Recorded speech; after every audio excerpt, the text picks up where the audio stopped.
I'm here to show you how to get your work back on the needles if your work should fall off the needles and you get stuck and you don't know how to do it.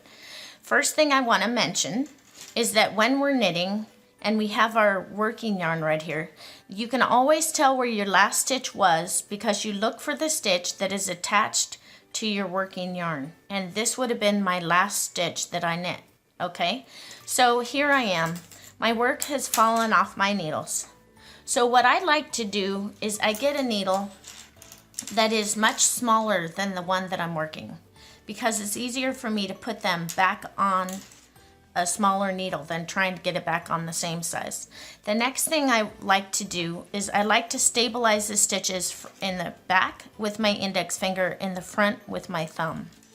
And then I just start putting them on the needle any way that I can. Don't worry about how they're mounted yet.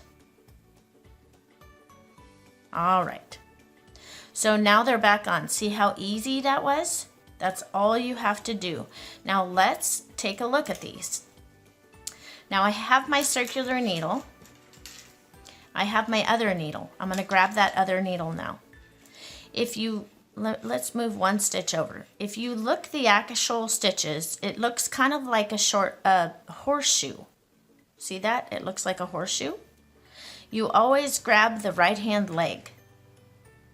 Whether you're doing it in the back of your work or the front of your work, always grab that right hand leg and just thread those stitches back onto your working needle, grabbing the right hand leg of your work.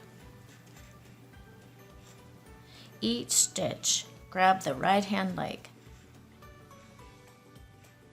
And that is how you get your work back onto the needles.